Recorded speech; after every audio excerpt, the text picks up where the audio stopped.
Okay,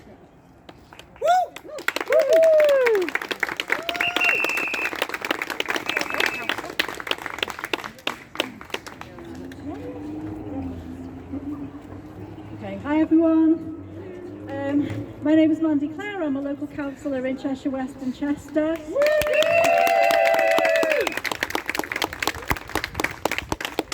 I'm so happy to hear that we're going to have an event like this in Wales, in Bala, because I think it'll be a great opportunity for women to get together. They've got campsites there.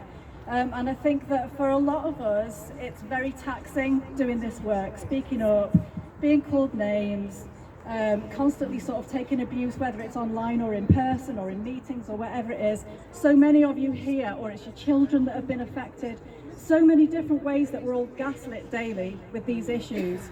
And we're speaking out the truth. So although we're shadow banned, and although we're abused, and although it's difficult to get this out there, and we've got the whole of the media still really kind of working against the truth, and although everything that the Tories have managed to do so far is likely to be about to be reversed by Labour, what we're speaking is the truth. And I think that when people hear the truth, they recognise it. Most people do. So I think we all have to get out with these leaflets for schools. I don't know if everybody's had a chance to read them, but come and ask one of the stewards if you haven't yet, and come and grab one. And when you see how good it is, I think that we'll all be buying those and taking them along to our schools. And we need to get in there before they put these exclusion zones around schools, which is something that they're talking about doing, because parents need to know what is being taught to their children in schools. The CAS review, as we know, has exposed that there's no evidence behind this experimentation that's been happening with children medically within the NHS.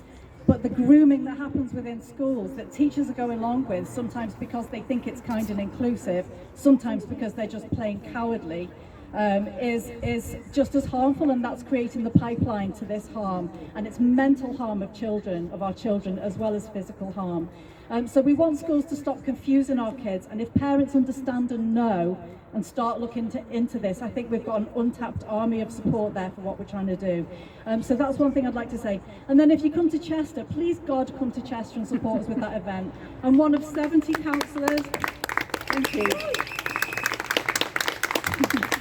I'm one of 70 councillors. Actually, my seconder for most of my motions is here. That's Councillor Simon Boone. So 2 of us out of 70 really have had the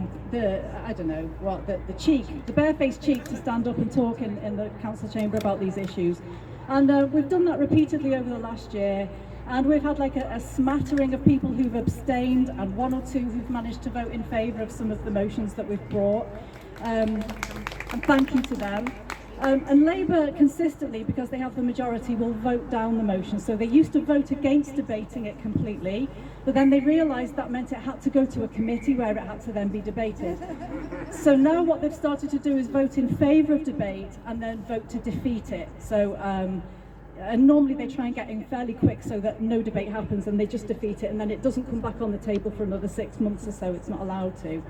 So and it doesn't go to a committee or anything, so it kills it off. So this last one that we brought last month was to say that now we've had the CAS review, now we've got these draft school guidelines out for consultation. It appears that we've been doing a lot of harm to children and experimenting on children, and there's been a mass scandal around this nationally. Are we now finally going to review our policies within the council that impact children, on our recommendations that schools keep secrets from parents, etc.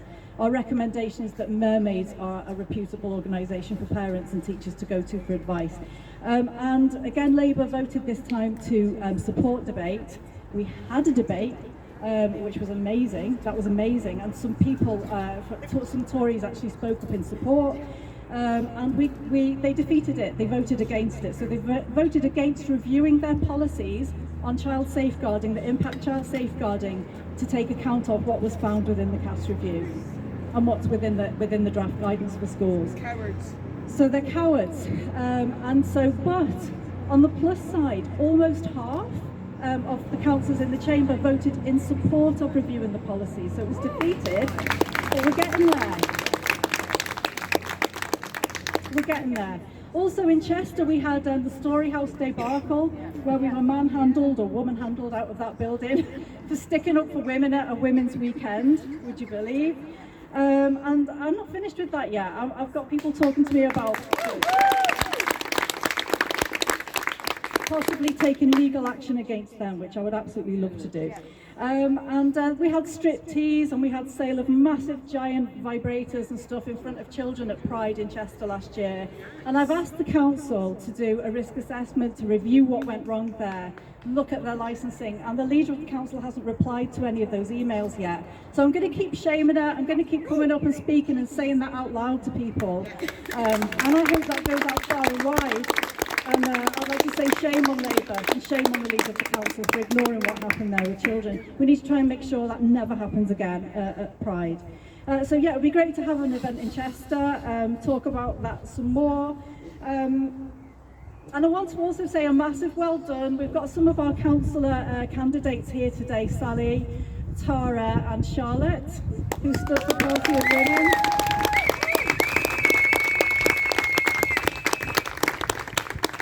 It's hard work running a proper campaign, so there isn't time to run a proper campaign now for the general election, so it's going to be about trying to create news items, I think, more so at this time. But we did run a proper professional campaign, and what we discovered from that was that, I mean, they did great. They beat some of the mainstream parties, which from a 4-week standing start prior to the election is absolutely mega. They really did work hard, so thank you to them. And also to Sarah and Esther, who aren't here, who are absolute stars as well. And we want to do it again. I think next year, whether it's Party Women or if women want to stand as independents or whatever, it's going to take an army of women out leafleting. And when you speak to people on the doorstep, what you discover is that an awful lot of people haven't allowed themselves to have the thought, never mind say it out loud, never mind think about then going and voting for a candidate that's going to stick up for those things. They've been told they can't even think it. So that's what we need to do. We need to get on doorsteps and we need to get outside schools and we need to be having conversations with people well in advance of next year's local elections. So thank you very much to the organisers today. It's absolutely amazing. Thank you.